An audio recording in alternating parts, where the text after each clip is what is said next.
Assalamualaikum warahmatullahi wabarakatuh. Bismillahirrahmanirrahim. Alhamdulillahirabbil alamin. Wa bihi nasta'inu ala umurid dunya waddin.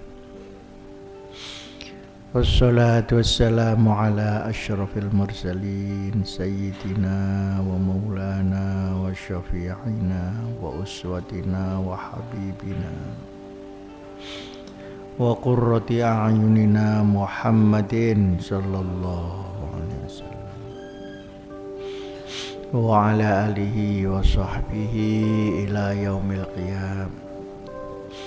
Rabbana atina min ladunka rahmah wa hayyi' lana min amrina rasyada. Amma ba'd. Anak-anak sekalian, malam ini saya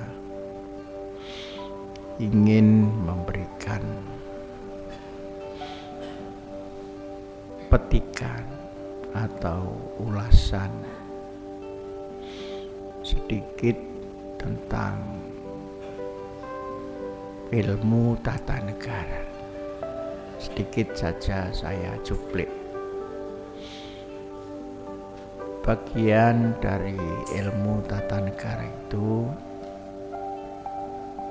ada yang disebut civic education. Jadi ini perlu kamu catat, bab tidak diajarkan di fakultas hukum, tidak pula diajarkan di fakultas administrasi, yang disebut civic education. Civic education itu adalah suatu pelajaran dan pendidikan warga negara sebuah negara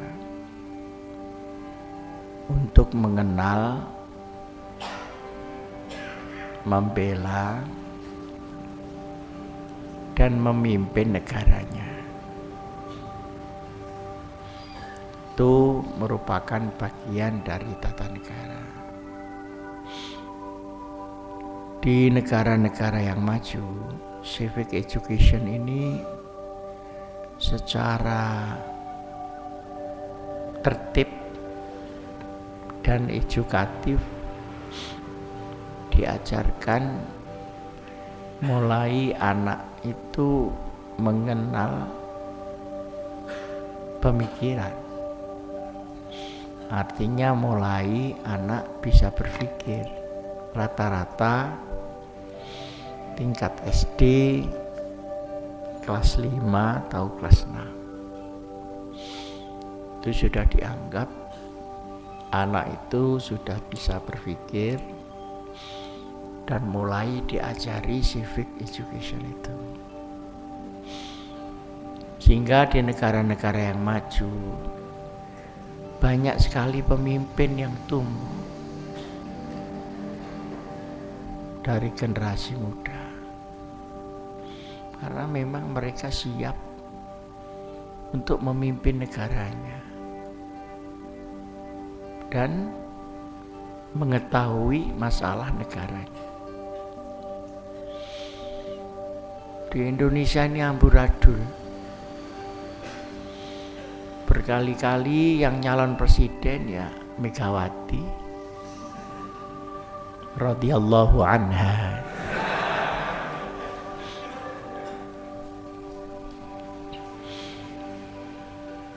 SBY, Wiranto,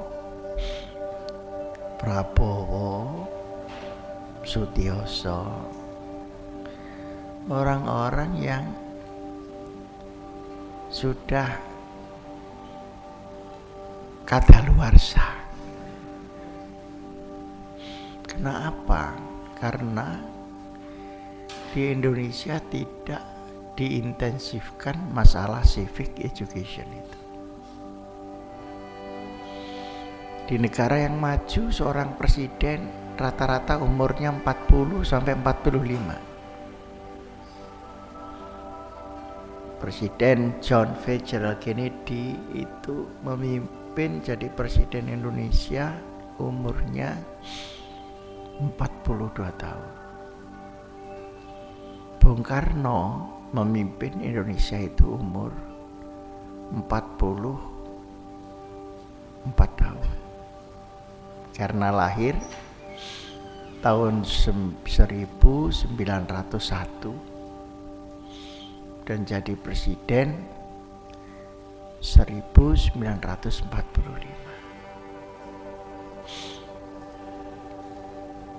Karena Bung Karno yang mengantarkan, atau gampangnya yang membuat dalam tanda petik Indonesia ini bersama pemimpin yang lain. Ya. Di Amerika misalnya civic education itu diajarkan mulai SD kelas 5. Berisi tentang sejarah Amerika, filsafat negara Amerika, sistem pemerintahan Amerika, sistem ekonomi Amerika, sistem pendidikan Amerika, sistem pertahanan Amerika, bahaya-bahaya yang mengancam negara. Semuanya itu diajarkan. Jadi ketika anak lulus S1 itu sebetulnya sudah siap jadi presiden. Sudah siap memimpin negaranya. Nah, kita di sini S1 insya Allah siap-siap cari kerja. Nenteng map ke sana kemari dan insya Allah nganggur secara bersama-sama. Dulu Indonesia pernah mengajarkan civic education ketika saya masih sekolah di IAIN, tapi sporadis. Ada diajarkan sejarah Indonesia. Ya, sejarah, tapi tidak mengajarkan filsafat sejarah. Sejarah itu kan ada maknanya. Nah, makna sejarah itu filsafat. Filsafat sejarah. Ada pelajaran P4. Tapi P4 ini hanya informasi, tidak edukasi.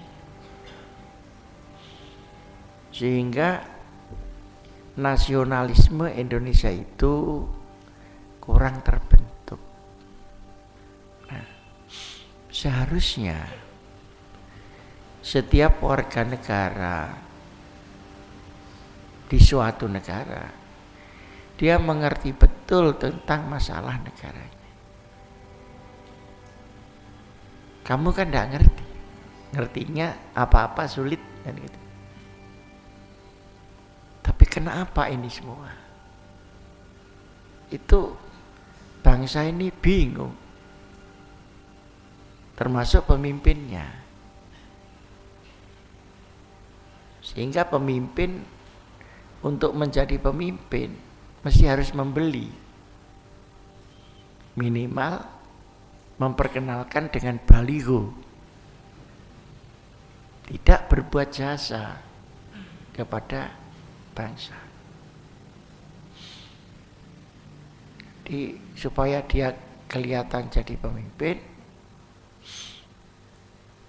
dia bikin baliho, hidup adalah perbuatan. Perbuatan apa? Ya perbuatan membuat baliho itu. Ini kan naif, gitu. Ini kelihatan bahwa Indonesia tidak punya pemimpin. karena tidak diproses menjadi pemimpin. Anak-anak muda menjadi anak mal dan anak jalanan dengan segala kebanggaannya. Miskin tapi hedonis, gak punya uang tapi gaya. Ini semua bahaya untuk negara. Nah, seharusnya kita seperti Amerika. Orang menganggap bahwa Amerika, Inggris, Belanda,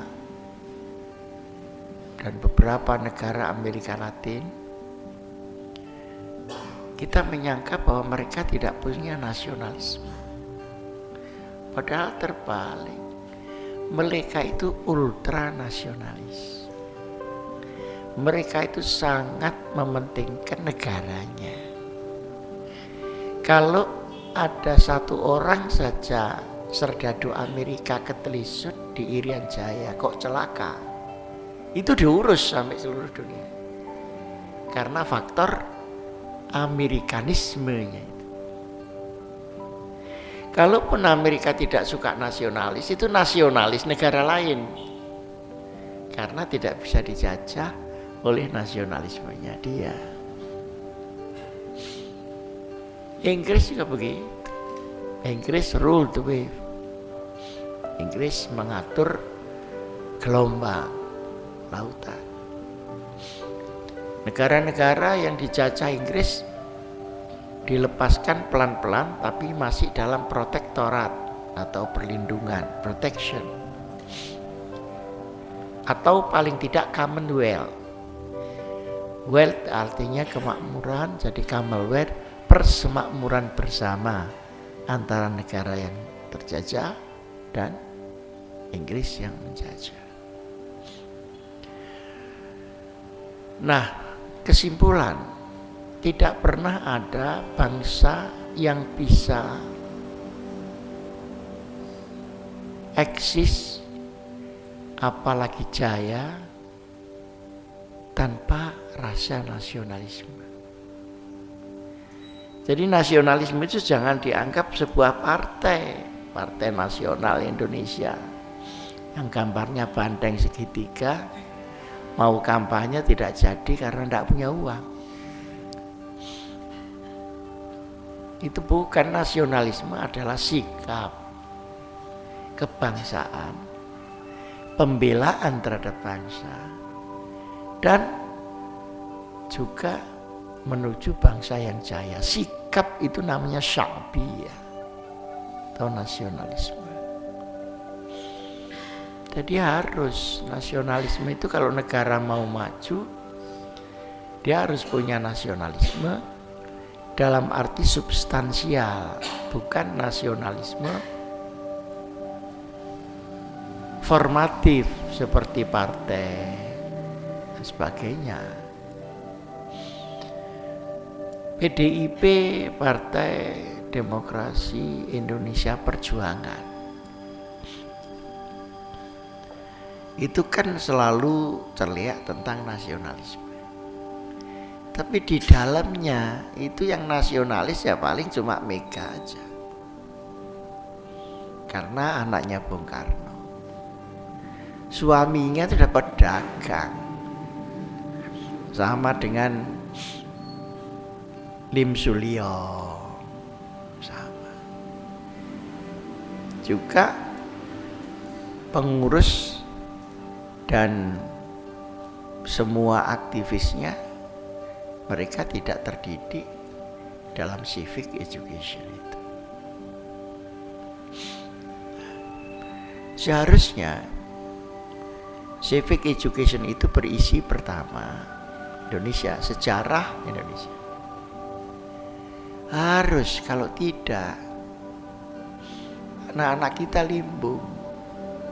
Dia harus tahu sejarah mulai Belanda sampai merdeka, sampai pemilu pertama 55, sampai zaman Bung Karno, sampai zaman Pak Harto sampai sekarang. Tidak hanya dalam arti sejarah itu cerita masa ke masa, tapi makna dari sejarah itu atau filsafat sejarah. Kemudian anak-anak ini harus diperkenalkan dengan sistem kenegaraan.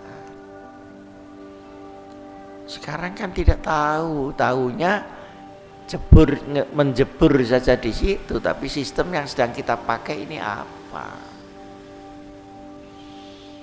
Mengapa sistem Bung Karno memakai revolusioner?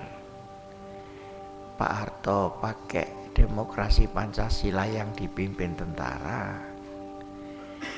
Kemudian sekarang reformasi tidak pakai pemimpin karena semua merasa pemimpin.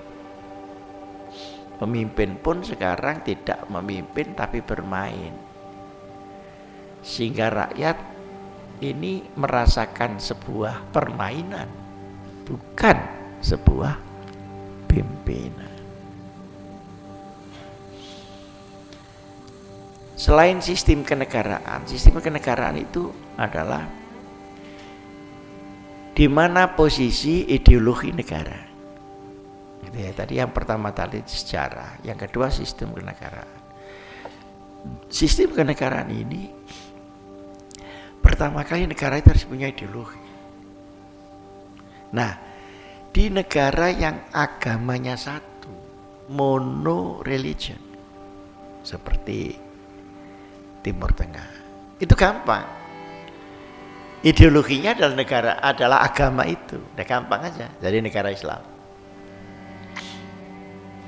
Tapi ketika negara itu bermacam agama, gitu ya, bermacam suku, bangsa, maka tidak mungkin tanpa kompromi. Kalau tidak, maka negara kita akan pecah. Maka Indonesia yang disebut 80% ketika 45 itu beragama, 90% beragama Islam, dia kenapa menerima Pancasila? Karena dua faktor. Faktor pertama, faktor bahwa orang Islam sendiri tidak militan semua keislamannya. Polisi ya beragama Islam, malingnya juga beragama Islam. Artinya apa? Artinya keislaman itu masih dalam tanda petik. Pada tingkat apa dia berislam? Yang kedua, faktor agama lain. Nah, agama Kristen, Katolik, Hindu, Buddha ketepatan mengambil areal-areal tersendiri. Islam itu yang banyak, mulai Jawa terus ke barat. Tapi mulai Nusa Tenggara Timur, mulai Maluku, Sulawesi Utara yang dekat dengan Filipina, kemudian Ambon, Irian, Kristen. Maka ketika ini dipaksakan, mereka masih bikin negara sendiri. Nah, kalau bikin negara sendiri, itu untung mana? Mayoritas Islam menguasai seluruh Nusantara, ataukah masing-masing agama berbagi wilayah seperti India dengan Pakistan? Nah, hitung-hitung lebih baik Indonesia ini jadi satu, dipimpin oleh mayoritas Islam, daripada masing-masing berbagi wilayah. Islamnya nanti justru tidak bisa berkembang ke seluruh wilayah Indonesia. Nah, maka ditetapkanlah ideologi negara yang tidak mengambil agama, tetapi mengambil filsafat keagamaan dan filsafat etnik yang namanya Pancasila itu. Jadi Pancasila itu dimaksud sebagai sebuah makna dari substansi agama, sekalipun bukan formulasi dari agama. Ketuhanan yang Maha Esa itu juga agama. Kerakyatan juga agama. Persatuan juga agama. Kerakyatan yang dipimpin oleh hikmat kebijaksanaan. Nah ini dipimpin itu saja sekarang sudah kabur. Apalagi hikmat kebijaksanaan. Itu semakin kabur lagi karena masing-masing pemimpin sekarang egois. Nah, sistem negara itu juga harus diajarkan kepada murid. Karena kita sekarang memakai sistem apa? Ternyata kita sekarang memakai sistem demokrasi liberal parlementer, sekalipun konstitusi kita bicara bahwa kabinet presidentil. Kabinet presidentil artinya bahwa kabinet apa kata presiden. Tapi sekarang enggak. Presiden menyusun kabinet tapi diintervensi oleh DPR karena DPR juga merasa punya kekuatan partai untuk menempatkan orangnya di eksekutif. Maka Indonesia sekalipun konstitusinya bilang presidentil, tapi de facto pemerintahan kita di parlementer. Begini-begini kan tidak pernah diajarkan sama kamu. Hanya setiap hari lihat gambarnya caleg. Tapi komposisi dari sistem keindonesiaan ini apa? Nah sudah. Kalau sistem keindonesiaan itu apa sudah jelas, baru bersifat parsial. Sistem kepemerintahannya bagaimana? Karena negara ini terdiri dari legislatif, eksekutif, dan yudikatif. Ini teori Montesquieu. Nah, legislatif pada zaman Pak Harto tidak berfungsi, sekarang difungsikan di atasnya eksekutif. Sehingga eksekutif diintervensi oleh legislatif. Yudikatif juga tidak bisa lagi diurus oleh eksekutif. Nah, begini-begini kan tidak diterangkan. Nah, kemudian pemerintahan sekarang. Pemerintahan dari presiden sampai lurah. Ini duduk masalahnya bagaimana? Kenapa kok ada pemilu berkali-kali? Lurah dipilih, wali kota, bupati dipilih, gubernur dipilih, DPR dipilih, DPD dipilih, dan presiden dipilih. Bagaimana? Nah, karena masing-masing dipilih, maka masing-masing punya independensi, sulit untuk diatur oleh tingkat di atasnya. Sekarang gubernur dipanggil presiden itu kadang datang, kadang tidak. Karena dia merasa raja di gubernurannya itu.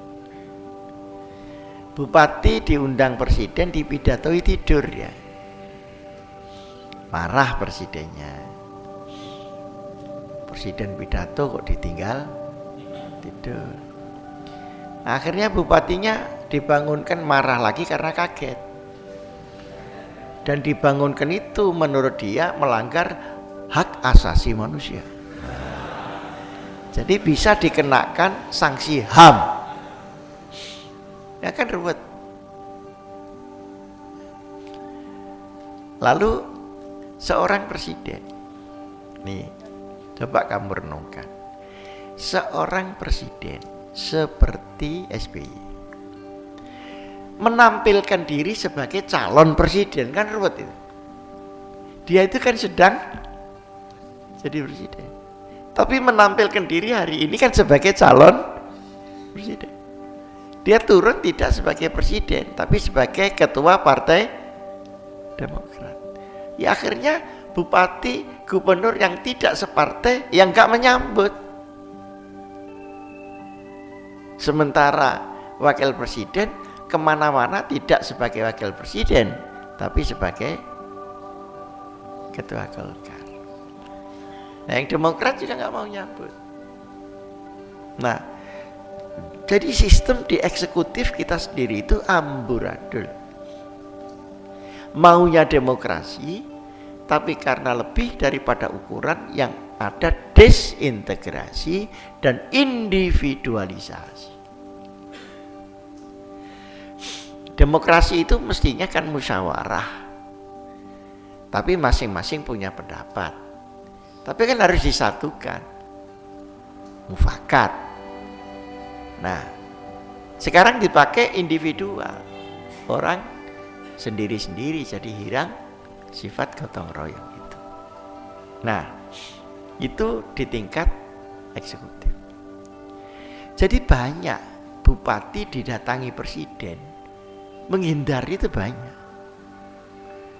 Sekalipun belum waktunya kampanye ini. Misalnya presiden datang ke Solo.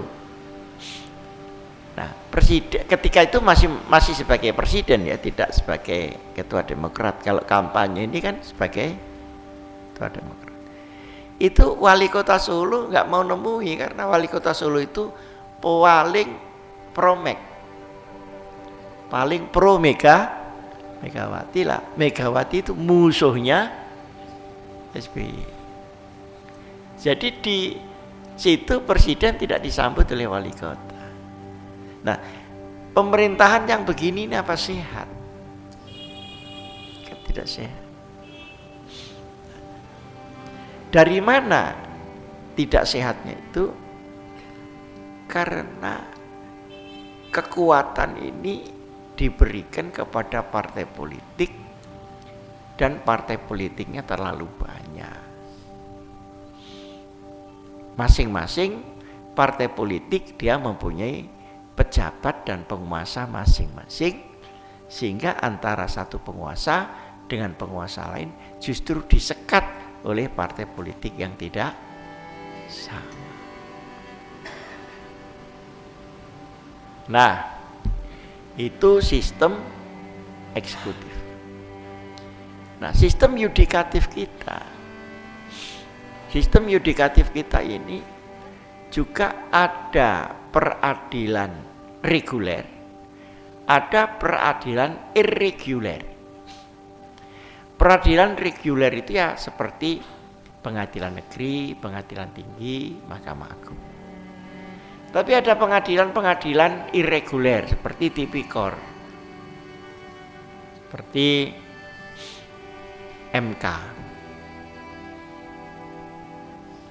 Mahkamah Kalkulasi, Mahkamah Konstitusi, yang masing-masing mempunyai wewenang yang saling menghapus. Apa yang diputuskan oleh pemerintah bisa dianulir oleh pengadilan yang irreguler itu. Termasuk keputusan-keputusan legislatif juga bisa dianulir oleh pengadilan irreguler, sekalipun pengadilan irreguler itu dibentuk oleh parlemen dalam wujud undang-undang.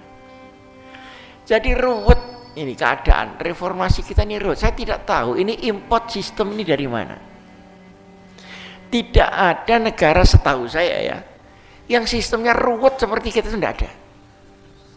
Kita Masya Allah ruwetnya, dan banyak orang yang menikmati keruwetan itu. Di mana-mana negara yang demokratis itu pilihan umum ya 2 kali, milih presiden sama milih parlemen, sudah. Kalau dulu malah hanya milih parlemen, nah nanti parlemen MPR yang mengangkat, selesai, jangan Pak Harto. Sekarang ini Masya Allah sudah 5 kali dalam 5 tahun desa, tingkat 2, tingkat 1, presiden, DPR, kemudian DPD. Bagaimana itu?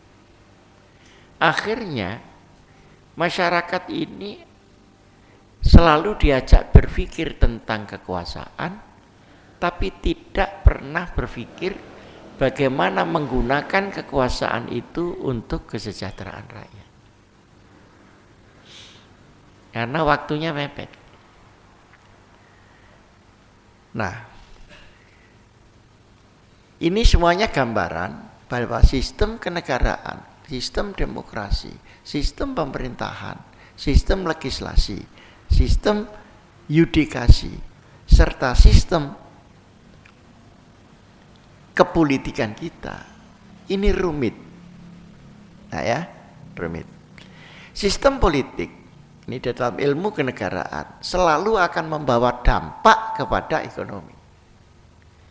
Kalau politik tidak stabil, jangan harap orang akan bisa memikirkan ekonomi dengan baik. Contoh, karena sekarang keadaan politik ruwet. Kalau orang tani mau cari pupuk, tanya kepada siapa? Wong semua itu ngurusi caleg sama ngurusi pilpres. Mau tanya siapa itu? Orang tani yang mau cari pupuk. Tidak ada yang ditanya. Akhirnya tanah yang sekian luas nganggur lahan seperti di Kalimantan, orangnya juga nganggur, kan aneh. Misal mestinya kalau tanah itu nganggur, orangnya ngerjain tanah. Ini tanahnya nganggur, orangnya juga nganggur. Nah, sistem ekonomi ini akan rusak kalau sistem politik itu rumit. Nah, kenapa sekarang sistem politik kita yang rumit ini membuat Indonesia rusak? Karena kerumitan sistem politik itu pertama membuat rumitnya sistem ekonomi, yang kedua hilangnya amanat pada pemimpin, yang kemudian menumbuhkan hilangnya ketaatan rakyat kepada pemimpinnya. Sekarang kamu aja kalau mau jujur, pemimpin di Indonesia yang kamu favorit itu siapa? Saya kira lebih favorit kepada Sarah Azhari daripada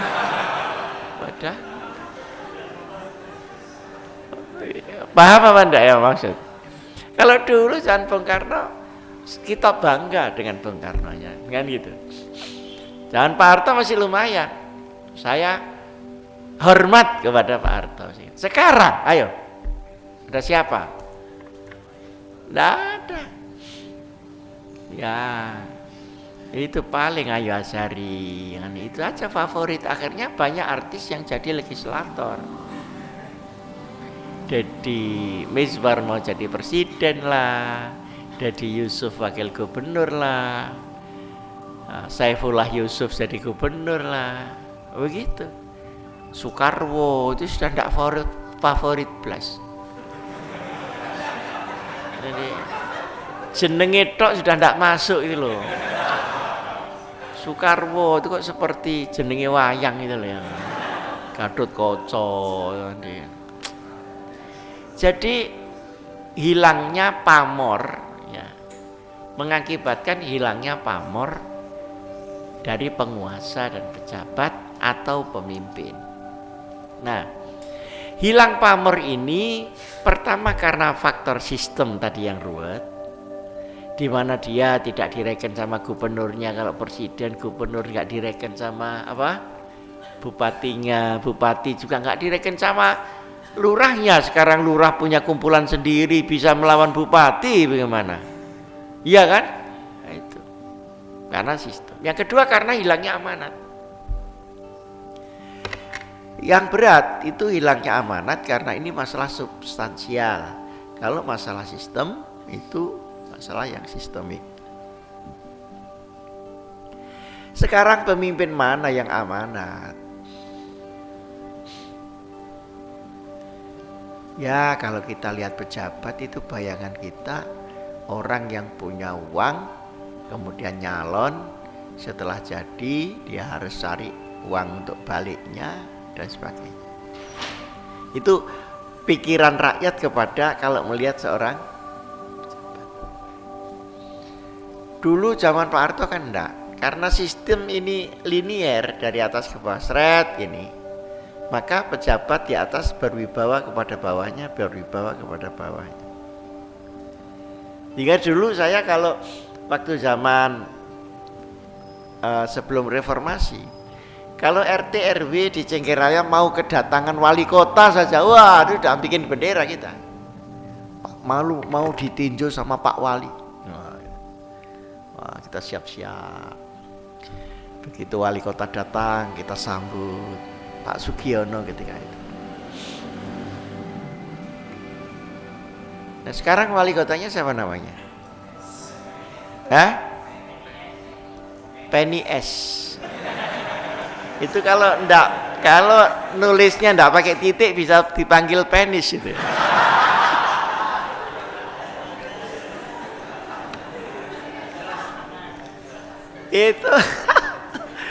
itu sekarang ke sini misalnya ke Al-Hikam, misalnya ke RW, ini ada orang ngereken. Jadi ada pangkat kehilangan derajat karena pertama faktor sistem, yang kedua faktor amanat.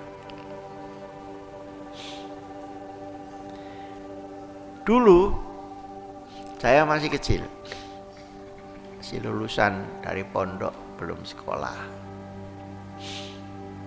Itu kalau kota itu didatangi anggota parlemen, itu disambut di alun-alun di seluruh warga kota dan kabupaten. Jadi kalau Wahid Hashim datang ke Tuban, wah sudah, orang datang naik cikar, naik sepeda, naik gandol truk Prauto dulunya namanya, ya gitu. Wah, akan didatangi Tuban oleh anggota parlemen Wahid Hashim, anggota konstituante HOS Cokroaminoto. Wah, orang mengelulukan. Sekarang kalau anggota DPR datang, apalagi nyalek, ya pergi ngumpul-ngumpul, masuk ndak ada apa-apanya. Iya Banda. Ya, mong pilihan lurah saja 10.000, masuk caleg gak wani 20.000. Beda Banda ini. Beda. Karena faktor amanah tadi. Dulu yang datang ini pemimpin. Nah sekarang yang datang ini pemain.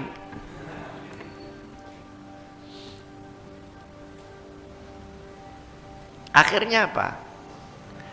Akhirnya kerusakan pada tingkat pemimpin ini merembet ke kerusakan pada tingkat masyarakat. Karena pemimpinnya selalu bermain dalam konteks kehilangan amanat, dia jadi pejabat, yo ndak amanat, dia jadi DPR, yo kehilangan amanat, dan sebagainya. Maka akhirnya rakyatnya narjet.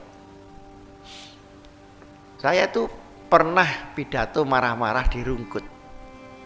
Gara-gara orang NU di sana minta uang sama anggota DPR yang mau nyalek. Saya marah-marah. Enggak baik minta uang. Tapi akhirnya mereka juga jawab. Yang membuat saya berhenti marah. Begini Pak Sim, mereka datang itu kalau waktu mau coblosan. Nanti kalau sudah habis coblosan tidak akan ke sini lagi. Lah podo-podo begitu kan lebih baik ditarik parkir kan Pak. Jadi ini bagaimana? Ini sebetulnya kesalahan ada pada siapa?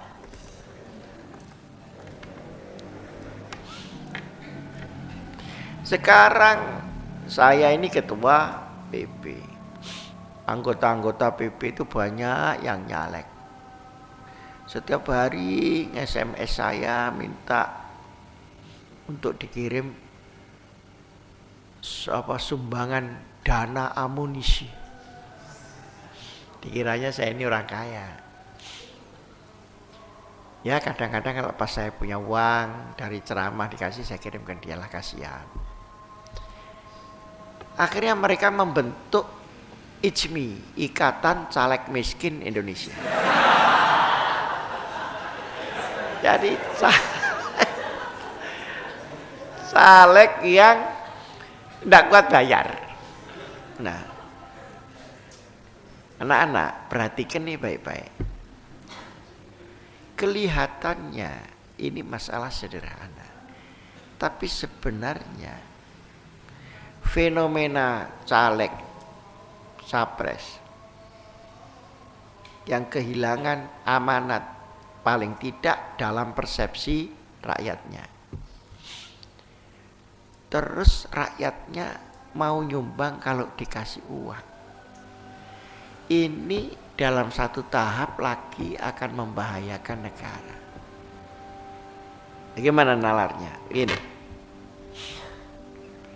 Kalau rakyat itu milih pemimpin, baik bupati, gubernur, presiden, caleg, minta uang,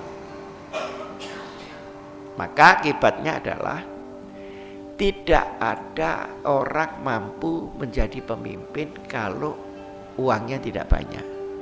Ya benar. Ya.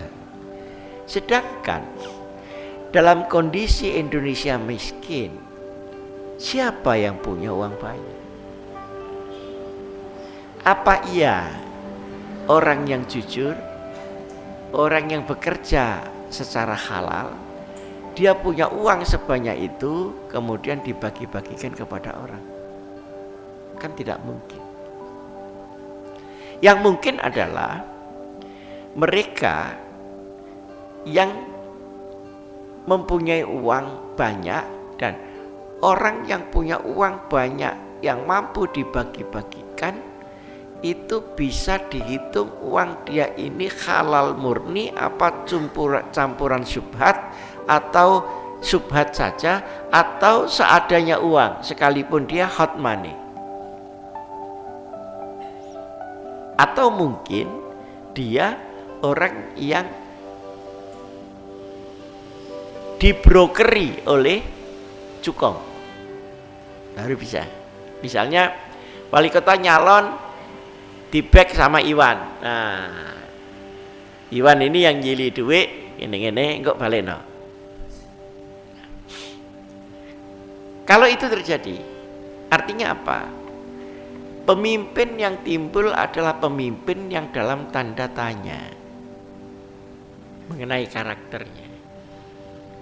Sementara pemimpin yang baik, yang berkarakter dan ikhlas memang mau berjuang, nggak mungkin terpilih karena mereka rata-rata tidak punya uang.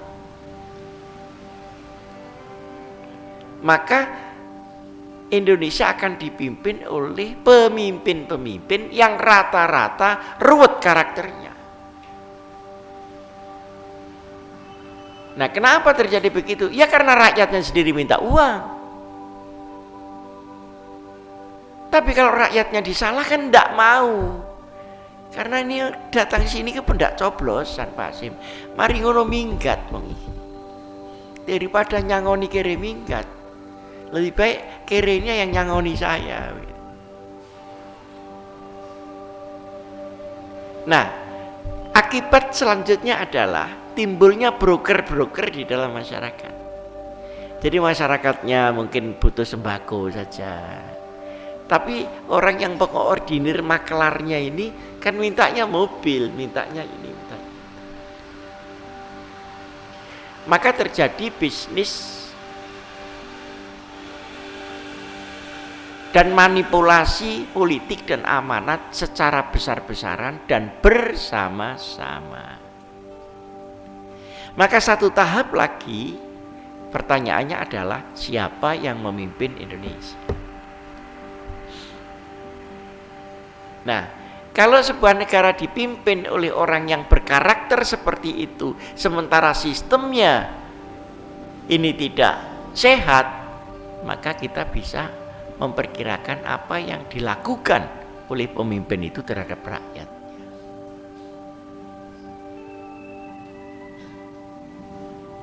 berat. Ini secara sistemik loh ya. Belum secara nakalnya orang per orang, itu lain lagi di porsinya. Ini bahwa mekanisme ini sendiri, ini melahirkan negativitas yang banyak sekali. Secara sih belum nakalnya orang per orang. Itu lain lagi, nambahin lagi. Berarti contoh lagi Pilgub di Jawa Timur. Saya udah teriak-teriak, sudahlah pilih anak sendiri, jangan pilih orang lain. Nah orang NU sendiri ya banyak yang tidak mau karena cari duit itu tadi. Akhirnya banyak kiai yang terbeli.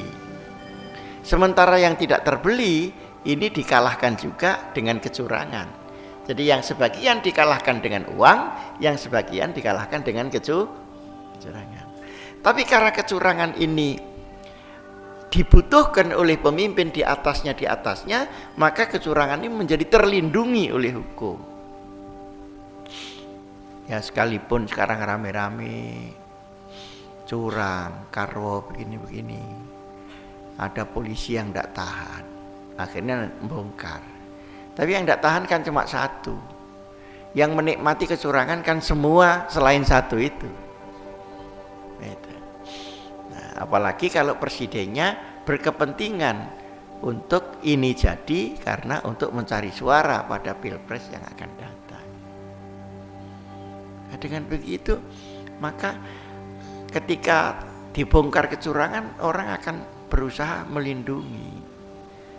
Karena kalau ini diteruskan, nanti akan ketahuan siapa yang membuat kecurangan, sistematika dari kecurangan itu berasal dari mana.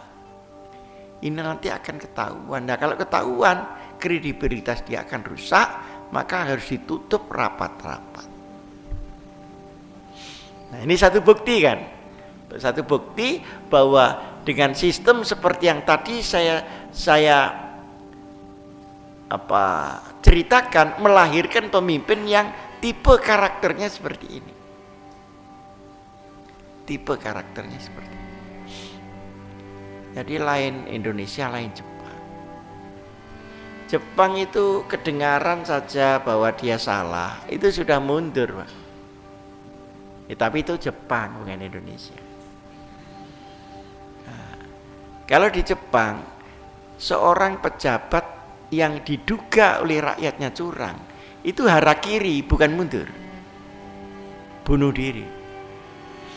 Nah kalau di sini membunuh orang lain. Iya kan ada orang Sampang yang dipotong tangannya itu. Yang dibacok itu. Pak Madai namanya. Itu hanya untuk mempertahankan kecurangan itu, untuk menutupi kecurangan itu. Nah, dalam kondisi Indonesia seperti ini, pertanyaan yang paling mendasar, benarkah Allah akan menurunkan kemakmuran dalam konteks sistem dan perilaku umat, masyarakat, dan pemimpin seperti ini? Inilah yang disebut dalam Al-Quran, lau anna ahlal qura amanu wattaqau lafatahna alaihim barakatim minas sama'i wal ard walakin kadzabu. Belakangnya ini yang penting. Fa akhadnahum bima kanu yaksibun. Seandainya masyarakat itu tertib, baik hatinya, pikirannya, tingkah lakunya, sistemnya, amanatnya, kerja kerasnya, persatuannya, samahahnya, maka berkah bumi dan langit akan digerojok. Tapi walakin kadzabu, tapi mereka mendustakan nilai yang seharusnya dilakukan dari ketentuan Allah itu.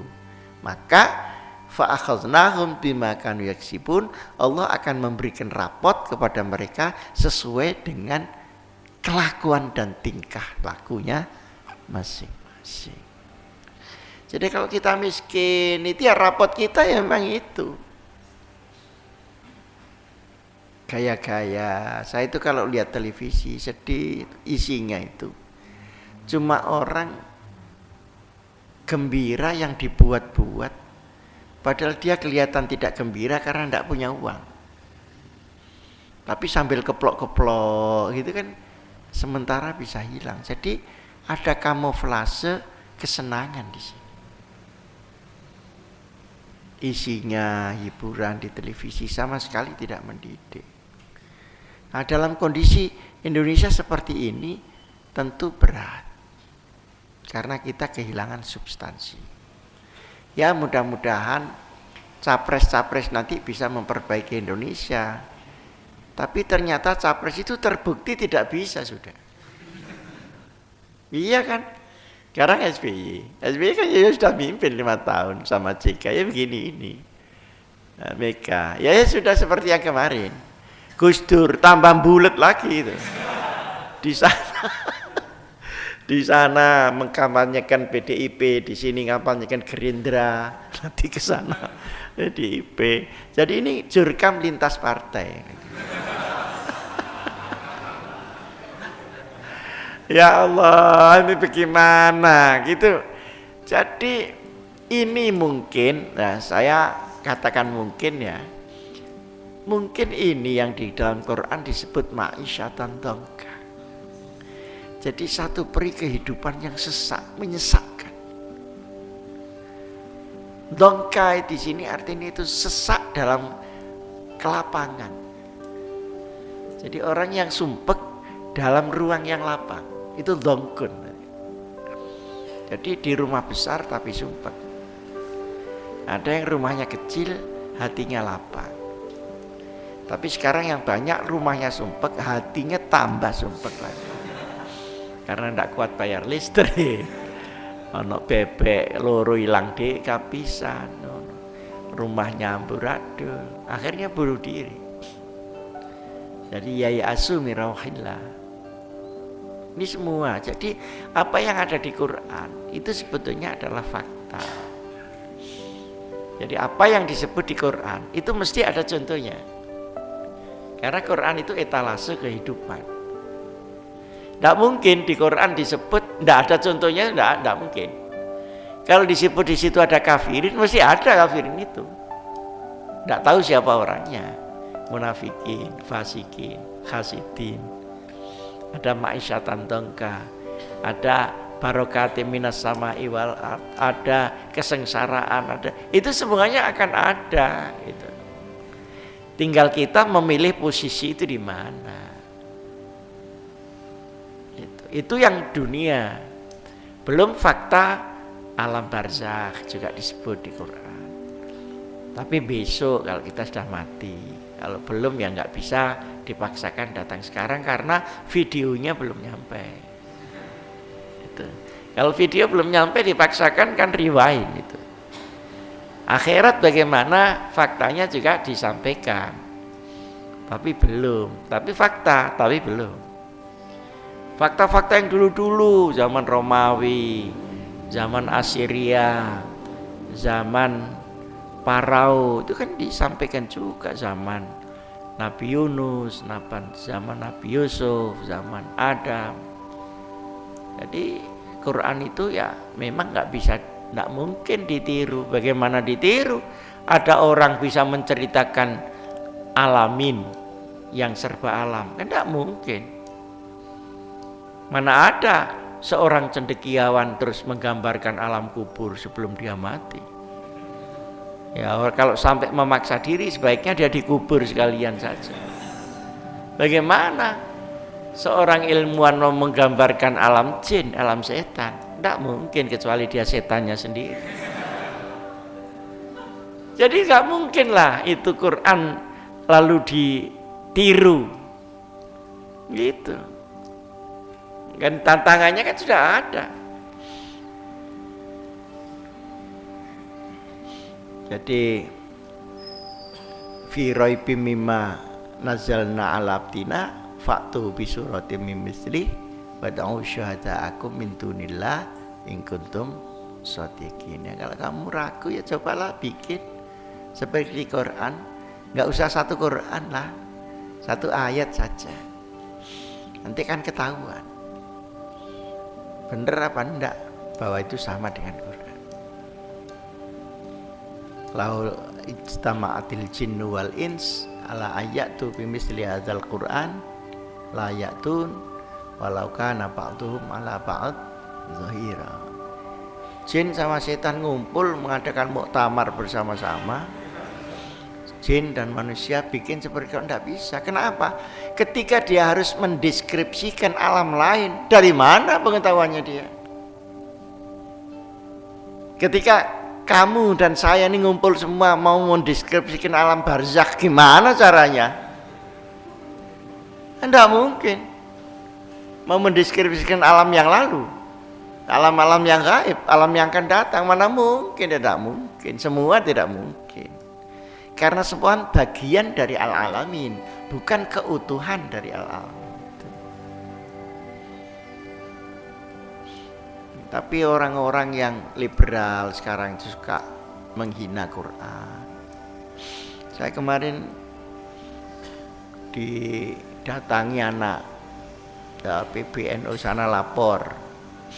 Dia marah-marah sama Ulil Absor karena Ulil mengatakan Quran itu kitab biasa seperti juga kitab yang lain-lain. Nggak ada istimewanya Quran. Rupanya orang anaknya ini tidak tahan dengar gitu marah. Lo marah kok lapornya ke saya, mestinya kan harus cari Ulil kan. Nah, mungkin dia baca aja itu. Lalu pada orangnya saya bilang, sampai tidak usah khawatir. Kalau Quran tetap luar biasa. Yang biasa itu Ulil itu loh. Tidak ada luar biasanya. Menyecret saja saya bilang itu. Nah, begini-begini ini sebenarnya adalah gerakan Israiliyah yang dimasukkan ke orang-orang Islam yang genit. Kemudian dia di brainstorming dan brainwashing, kemudian dikirim kembali ke umat. Begini ini sentrumnya banyak di dunia. Ada di Berkeley, tadi yang disebutkan. Berkeley itu universitas di California. Situ orangnya Yahudi aja semua itu, mulai rektornya sampai dekan-dekannya. Tapi memang pinter-pinter. Yahudi memang jarang yang bodoh. Pinter-pinter Yahudi itu, memang jahat. Di situ ada orientalisme, ada fakultas filsafat dan orientalisme. Ada juga di Kanada, di McGill University. Saya juga sudah pernah ke sana. Ada juga di Oxford. Oxford itu ada SOAS namanya, School of Oriental and Islamic and Africa Studies. Ada juga di Austria. Di Austria itu di Wina.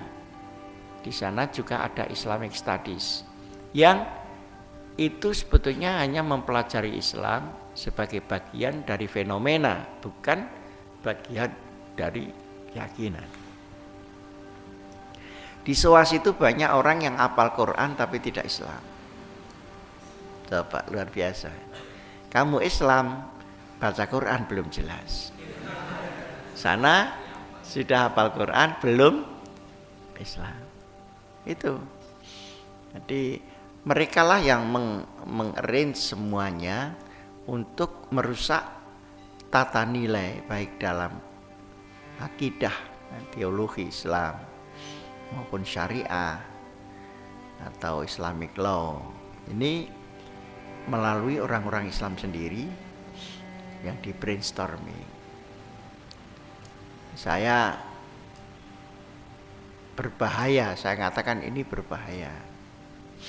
Dan saya sudah memperingatkan kepada teman-teman yang begini, berhenti aja lah menyerang agamanya sendiri. Karena itu kan umpama sepak bola kan melakukan gol bunuh diri kan. Tapi juga ada gerakan-gerakan Islam yang sebenarnya itu bukan akidah, bukan syariah, tapi politik internasional. Seperti yang dilakukan oleh PKS, MMI, Hizbut Tahrir. Itu dia tidak mungkin mau mengenal civic education tadi. Jadi bedanya PKS Hizbut Tahrir dengan kita apa? Kalau kita itu orang Indonesia yang ingin membangun negara Indonesia, bahwa kita sebagai orang Islam, keislaman kita harus dituangkan dalam konstruksi keindonesiaan itu. Kalau mereka enggak, mereka tidak mau tahu apa ada Belanda menjajah, apa ada Pancasila, apa ada Undang-Undang Dasar. Tapi gerakan-gerakan internasionalisme Islam seperti Ikhwanul Muslimin, dari Said Qutb, Al-Banna, kemudian Hizbut Tahrir dari Taqiyuddin, itu tidak mengenal negara. Jadi mereka berpikir borderless. Sehingga pasti dia tidak mau tahu tentang Pancasila, tentang Undang-Undang Dasar. Taunya syariat aja. Nah, syariat pun juga dalam simbol-simbol kan, belum dalam substansi. Misalnya PKS. PKS ini dia berdakwah di bawah, tapi untuk politik yang di atas. Dia tidak membuat madrasah, tapi mengambil madrasahnya siapa saja gitu. Muhammadiyah paling gerem sama PKS itu. Ada instruksi Muhammadiyah itu, barang siapa merangkap dari PKS diberhentikan dari Muhammadiyah. Kalau NU enggak sampai begitulah. Karena umatnya banyak, diambil sedikit masih tersisa banyak. Tapi Muhammadiyah udah gerem banget itu. Ada instruksi Muhammadiyah itu, kalau orang Muhammadiyah jadi PKS dia harus berhenti dari Muhammadiyah dan tidak boleh mengambil seluruh fasilitas Muhammadiyah. Itu ya gara-garanya Muhammadiyah masuk PKS terus diambil rumah sakitnya, diambil gitu. Dan jangan mencoba bicara dengan PKS tentang Pancasila, Undang-Undang Dasar, tentang pahlawan Indonesia, tidak pernah mau dia. Dia cuma yang tahu Sayyid Qutb, Syekh Qardawi begitu. Sehingga mengadopsi Islam itu inklusif dengan sistem politiknya. Sementara kita yang di sini Muhammadiyah, NU itu mengadopsi Islam sebagai agama, sebagai nilai, kemudian sebagai bangsa Indonesia dituangkan dalam keindonesiaan. Di sini bedanya. Oleh karenanya gerakan-gerakan organisasi yang transnasional itu biasanya tidak terbuka semua, tapi ada yang terbuka, ada yang tertutup. Komunisme juga begitu. Komunis PKI itu dulu kan dipimpin oleh Uni Soviet, dipimpin oleh Cina, masuk di Indonesia menjadi Partai Komunis Indonesia. Nah itu organisasinya itu yang terbuka ya sebagian, yang di dalam ini dirahasiakan. Kadernya siapa, simpatisan siapa, nama-nama. Dengan pakai sistem multi level market. Tapi di bidang ideologi. Sama PKS juga begitu. Jadi satu orang memimpin 5 orang memimpin lagi sekian. Satu dengan lain kadang kenal, kadang tidak kenal. Dari semua di sini yang di bawah bekerja di dakwah, tetapi jumlah yang didakwah itu akan mengerucut kepada sistem politik ini. Nah kalau NU Muhammadiyah kan tidak usah gitu-gitu ya, sudah dakwah orang supaya amal soleh menjadi solihin solihat dan begitu saja. Nah, kalau di PKS tidak bisa begitu, tidak bisa, karena sistem Ikhwanul Muslimin itu pakai sel gitu. Dan kalau sudah masuk sulit keluar. Tadi kalau sudah duduk lupa berdiri dan sebagainya. Itu bedanya. Jadi PKS itu bukan dakwah biasa, lain dengan Muhammadiyah, Al-Irsyad. Kalau PKS Hizbut Tahrir dia sistemnya sistem sel. Nah untuk apa sistem sel? Karena dia mengadopsi sistem luar negeri masuk ke Indonesia. Jadi dia the parts of international system. Sedangkan saya di NU membuat gerakan internasional itu bukan mau mengadopsi internasional ke Indonesia, tapi kita akan mempromosikan pemikiran-pemikiran keislaman Indonesia itu ke dunia internasional. Dan ternyata juga laku baik di negara Timur Tengah maupun di Eropa, di Amerika, di Australia, laku. Jadi pemikiran-pemikiran yang moderat laku. Moderat itu keseimbangan antara keyakinan dan toleransi. Jadi balance between faith and tolerance. Itu sekarang laku di mana-mana. Dan anak-anak kita yang di luar negeri selalu balapannya sama PKS. Nah, sekarang saya bikin pesantren di Depok. Depok itu kerajaan PKS juga di situ. Jadi kalau